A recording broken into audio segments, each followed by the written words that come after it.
Hello guys, कैसे हैं आप सभी लोग। मेरा नाम है प्रियांशु जैन और आप देख रहे हैं स्टैटिस्टिक्स मैथ सेशन। तो सबसे पहले आपको मैं वीडियो स्टार्ट करने से पहले कुछ बताना चाहता हूँ। ये जो है हमारी बुक जिसके बारे में बताना चाहता हूँ, जो कि है MSc स्टैटिस्टिक्स हैदराबाद यूनिवर्सिटी, उनकी सी क्वेश्चन पेपर्स हैं इसमें।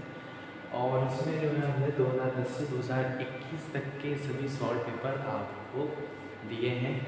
और ये जो है इसमें 2022 और 23 के पेपर्स इसलिए नहीं है क्योंकि वेबसाइट पर हैदराबाद यूनिवर्सिटी ने अपलोड ही नहीं किए, इस वजह से इसमें हमने इंक्लूड नहीं कर पाए। तो इसको अगर आपको परचेज़ करना है तो आप मुझे मैसेज कर सकते हैं मेरे व्हाट्सएप नंबर पर, जो कि मैंने डिस्क्रिप्शन में भी दिया हुआ है, जो कि है 9009368238। और साथ ही साथ यहाँ पे जो है मैं आपको नंबर लिख के दिखा देता हूँ, आप नोट डाउन कर सकते हैं। तो ये जो है मेरा नंबर है, आप इसको नोट डाउन कर सकते हैं 9009368238। अच्छा, अब मैं आपको जो है इसमें ये जो है हमारी बुक है, बुक का फ्रंट पेज अंदर का पेज है। और इसमें से मैं कुछ क्वेश्चंस आपको फॉर एग्जांपल के लिए आपको दिखाना चाहूँगा, जिससे आपको अच्छा लगे कि कैसी बुक है ये और आपको परचेज़ करना चाहिए नहीं। तो इस तरीके से आप जो है देखिए, मैं कुछ क्वेश्चन जो है रैंडमली आपको बताऊँगा यहाँ पर।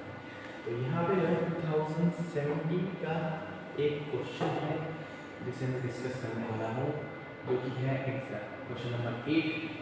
x is a non-negative discrete random variable for which p is equal to x equal to j into j plus 1, and which are the following distribution of fit this fact।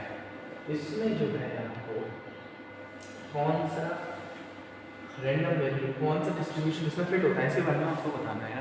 तो ये जो है geometric करता है, binomial Poisson या फिर hyper geometric, इनमें से कौन सा जो है इसमें फिट बैठता है। इसके लिए हम देखते हैं वन बाय वन, एक एक ऑप्शन इसमें देखेंगे। चलिए, सबसे पहला तो हमारे पास क्या क्या दिया है कि एक non negative discrete random variable है, जो कि ये फॉलो करता है कि x equal to j is greater than p is equal to j plus 1, ये इसको फॉलो करता है।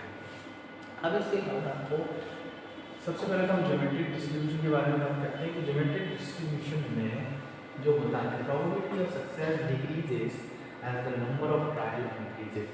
जैसे जैसे हम नंबर ऑफ ट्रायल्स बढ़ाते जाते हैं, सक्सेस डिक्रीजेस हो जाता है। The probability of success as k trial is, ये हमारा है ज्योमेट्रिक डिस्ट्रीब्यूशन का फॉर्मूला, और this is indeed a discrete function of k। However this doesn't directly match our condition p is equal to j, since it's about a specific value j rather than the general property of the distribution।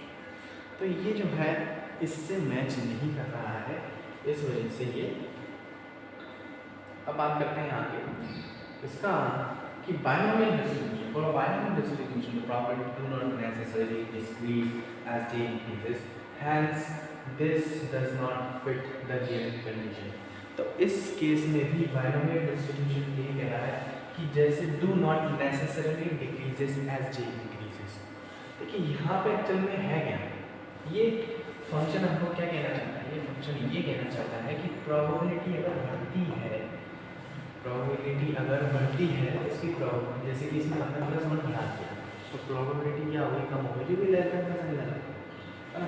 तो बस ये कहना चाह रहे हैं कि ऐसा distribution ढूंढना है हमें जिसमें अगर नंबर ऑफ ट्रायल्स बढ़ा दिए जाए तो उसकी प्रोबेबिलिटी कम होगी या नहीं होगी। तो in Poisson distribution the probability mass function is p। यहाँ पे प्रोबेबिलिटी जो है इसमें भी नहीं बढ़ती है अगर हम नंबर ऑफ ट्रायल्स बढ़ाते हैं। तो c जो है पॉइसन डिस्ट्रीब्यूशन, यहाँ पे पॉइसन डिस्ट्रीब्यूशन में चलेगा कि इसका जो प्रोबेबिलिटी p है कहते हैं जिसे हम वो ये है, और एज j जैसे जैसे हम j को इंक्रीज करते हैं द डिनोमिनेटर इंक्रीजेस लीडिंग, यहाँ पर j जो है इंक्रीज होगा, so leading to a decreasing probability of j when j is considered, therefore the Poisson distribution is true। सो इस केस में जो है हमने क्या देखा कि पॉइसन डिस्ट्रीब्यूशन में, क्योंकि पॉइसन डिस्ट्रीब्यूशन में क्या है, j है नीचे डिनोमिनेटर में, तो हम जैसे जैसे प्रोबेबिलिटी बढ़ाते जाते हैं उसकी, sorry number of trials j बढ़ाएंगे, नीचे वाले को बढ़ाते हैं तो अपोजिट रेसिप्रोकल से probability of selecting, probability of chances जो है वो हो जाएंगे कम। तो इस तरीके से जो है ये वाला जो ऑप्शन है वो है करेक्ट इसका।